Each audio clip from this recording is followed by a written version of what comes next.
I have no explanation for this, Henderson said. Streeter did, but kept his silence.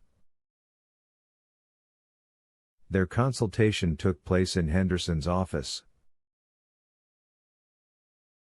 At Derry Home Hospital, in the conference room where Streeter had looked at the first pictures of his miraculously cured body, Norma Goodhue sat in the same chair where Streeter had sat, looking at less pleasant MRI scans.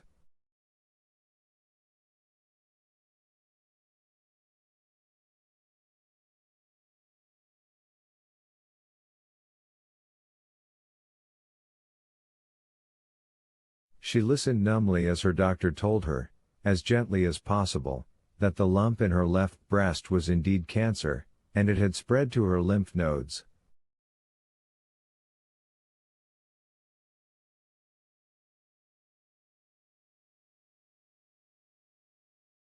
The situation is bad, but not hopeless, the doctor said, reaching across the table to take Norma's cold hand.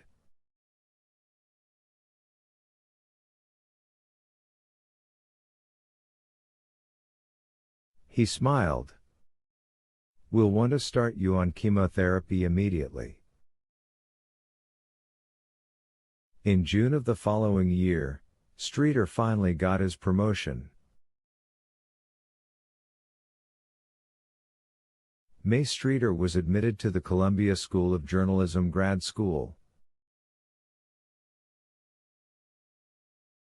Streeter and his wife took a long-deferred Hawaii vacation to celebrate. They made love many times. On their last day in Maui, Tom Goodhue called. The connection was bad and he could hardly talk, but the message got through: Norma had died.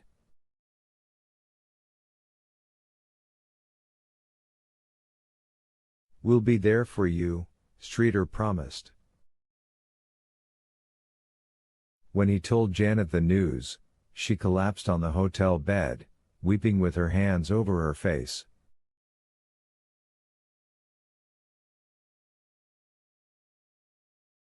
Streeter lay down beside her, held her close, and thought, well, we were going home, anyway.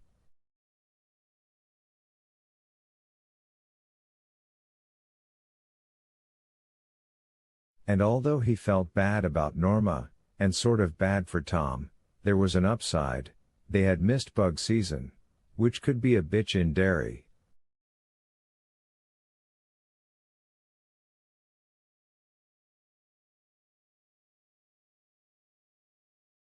In December, Streeter sent a check for just over $15,000 to the Non-Sectarian Children's Fund.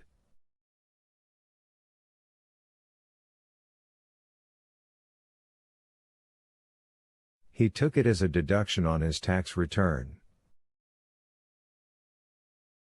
In 2003, Justin Streeter made the Dean's List at Brown and, as a lark, invented a video game called Walk Fido Home.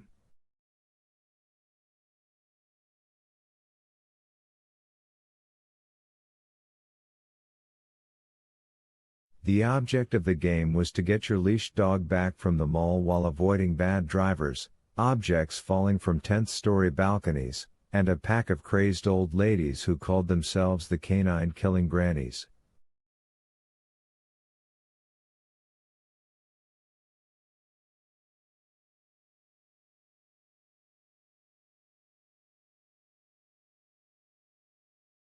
To Streeter it sounded like a joke, and Justin assured them it was meant as a satire, but Games Incorporated took one look and paid their handsome, good-humored son $750,000 for the rights.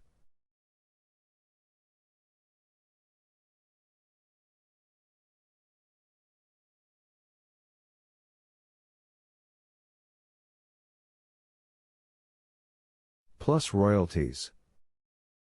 Zhu bought his parents matching Toyota Pathfinder SUVs, pink for the lady, blue for the gentleman.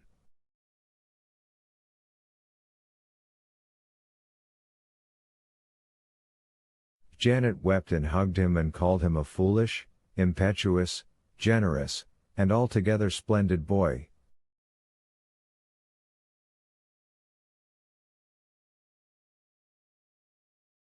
Streeter took him to Roxy's Tavern and bought him a spotted hen microbrew. In October, Carl Goodhue's roommate at Emerson came back from class to find Carl face down on the kitchen floor of their apartment with the grilled cheese sandwich he'd been making for himself still smoking in the fry pan.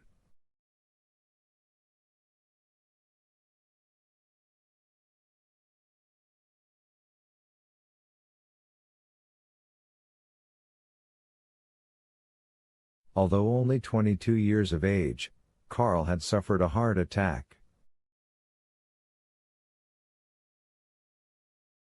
The doctors attending the case pinpointed a congenital heart defect, something about a thin atrial wall, that had gone undetected.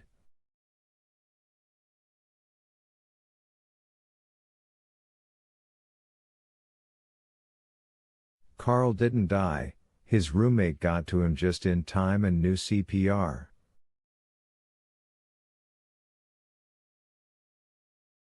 But he suffered oxygen deprivation, and the bright, handsome, physically agile young man who had not long before toured Europe with Justin Streeter became a shuffling shadow of his former self.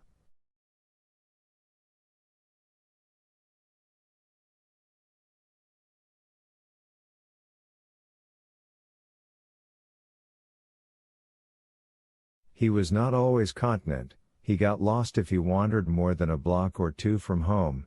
He had moved back with his still grieving father, and his speech had become a blurred blare that only Tom could understand.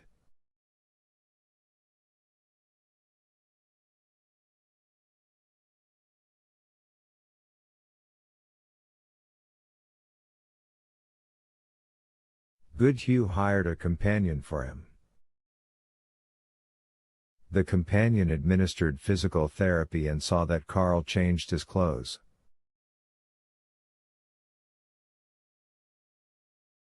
He also took Carl on biweekly outings.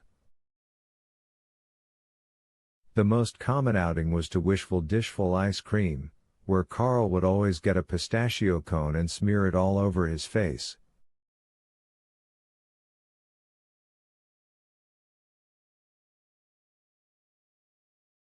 Afterward the companion would clean him up, patiently, with wet naps. Janet stopped going with Streeter to dinner at Tom's. "I can't bear it," she confessed. "It's not the way Carl shuffles, or how he sometimes wets his pants, it's the look in his eyes, as if he remembers how he was, and can't quite remember how he got to where he is now."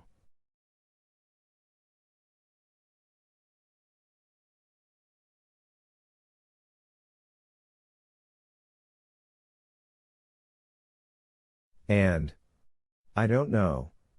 There's always something hopeful in his face that makes me feel like everything in life is a joke."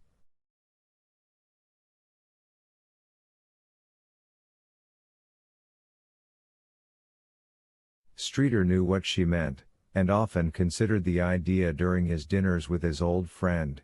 Without Norma to cook, it was now mostly takeout.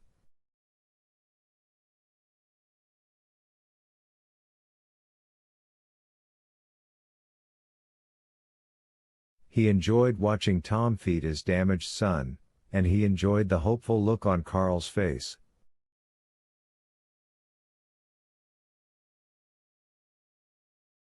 The one that said, "This is all a dream I'm having, and soon I'll wake up." Jan was right, it was a joke, but it was sort of a good joke. If you really thought about it. In 2004, May Streeter got a job with the Boston Globe and declared herself the happiest girl in the USA.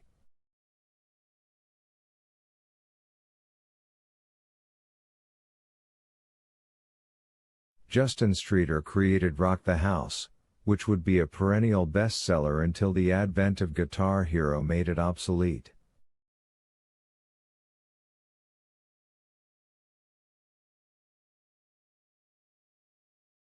By then Zhu had moved on to a music composition computer program called You Moog Me, Baby.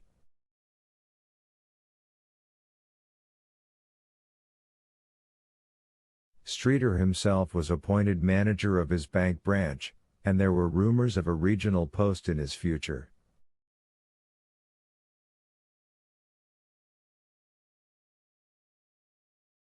He took Janet to Cancun, and they had a fabulous time. She began calling him my nuzzle bunny. Tom's accountant at Goodhue Waste Removal embezzled $2 million and departed for parts unknown.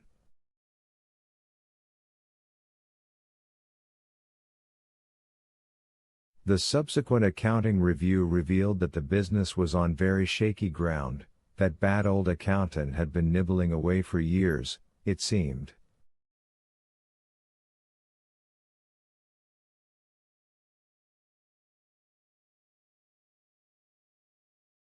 Nibbling? Streeter thought, reading the story in the Dairy News.